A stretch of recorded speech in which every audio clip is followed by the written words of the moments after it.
Okay, this is getting ridiculous. Warning, spoilers ahead for both Ice games. They're really good, so go back and play them before you watch this video. Well, by now my channel is pretty familiar with Zeraxis, aka the big bad antagonist of the first two games, and likely the third game as well. Jeez, I just got deja vu from a certain video. And when I bring up mysteries of Zeraxis, you probably think of Juniper, the Fabricator, Solaris, or just Dr. Zor himself. But there are still some major questions that need to be answered. For example, who is the woman in the painting during winter break? She has to be important. I mean, she was in Zor's vacation home. Is this Zor? Is it Zor's lover? Like, I need answers. But no. We will not be covering that in today's video. I have a bigger question. One I 100% know is important. Anna Alvana. She appears in Operation First Class and is very mysterious. She's one of the first characters we can directly interact with. And she's a Zeraxis defector who's willing to trade over information in exchange for the pardon. But here's the thing. Why? Why does she need a pardon in the first place? Pardons are for people who commit crimes and need a way out. And before you say it's probably for working with Zeraxis, at this time in the timeline, that shouldn't matter. Zeraxis is a trusted organization by the world. It doesn't add up. Well, maybe you guys are asking, well, why should you even care? She's a minor character. Just a henchman. But in Seat of Power, we can find her nameplate in the trash, tossed away. She was literally at a table with the greatest supervillains of the world in a facility accessing the Death Engine. A literal click of a button could destroy cities in the blink of an eye. So why? Why is this character so important and trusted by Zeraxis? Later in the level, once Anna gets shot, or at least when the player thinks she does, we upload the info to the people trying to kill us at the same time. A person with a literal spear tries to take us out from the roof. Once we take out the turret and a plane later, it's revealed that Anna wasn't shot and the level ends. But another question gets sprung up. Why was Anna on that train in the first place? Also, by listening to the voicemails of other cabins, we can learn that almost all cabins had Zeraxis personnel. Now here's where we can finally start answering questions.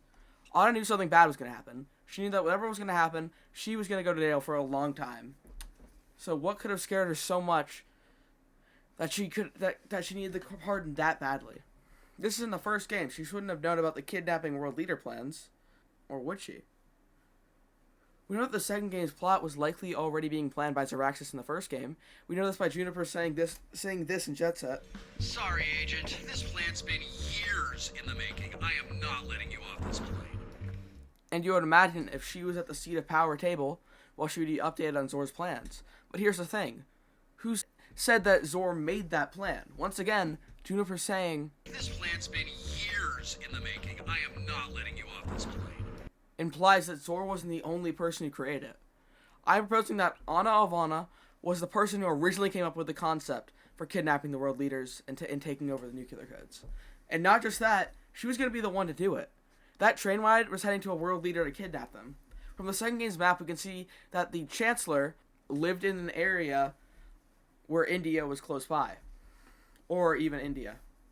And it's a luxury train ride. Even maybe the one that he uses. The map also mentions that it's best to attack in the morning. They were going to arrive in the morning, kidnap the Chancellor. But the problem was that a pesky agent had infiltrated on the train, stopping their plan, delaying it by a couple hours. The level actually never directly states our mission other than get info from the defector. Anna knew that she would never be able to have a peaceful life if Zeraxis was exposed as evil, so once she heard of the agent, she took her chance to cut ties with Zeraxis. But hey, you might be saying something like, well, that doesn't make sense. Why do we only see the Mimic Mask plan take place in the second game? And if we're going there, why not just the next level of the first game? Well, the actual last two levels after First Class of the game both take place of us directly intruding and bombarding on Zeraxis intel/personnel.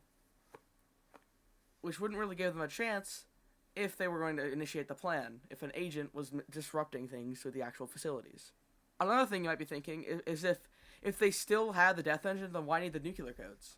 That's the thing, they never really needed the nuclear codes, but they wanted them, because then they couldn't be used against Zeraxis by the world leaders. But if they got the nuclear codes and kidnapped the world leaders, then no one could stop them from using the Death Engine on whatever they want and whoever they pleased. But then, another thing you might be saying is, why don't we ever hear of Juniper in the first game or Solaris in the second game? But guess what? We do. You see, in the Fabricator's lab, the literal place of the Mimic Mask, we can see tons of references and Easter eggs. And on one of those Easter eggs is a little sticky note that says this. In case you can't read it, it says, Solaris is so inelegant. Why would this be in a workshop for the Mimic Mask? Well, it just lines up with my theory. The original plan was to get the nuclear codes so they could be used against them. But thanks to a pesky Phoenix, they ended up having to rewrite the plan for it to work after they destroyed the Death Engine. So, in recap, First Class is about us stopping an early scheme of the second game, and we interrupt it by breaking into Seat of Power and the Death Engine, putting the original plan on halt and forcing them to rewrite it, aka the time in between the first and the second game. But hey, that's just...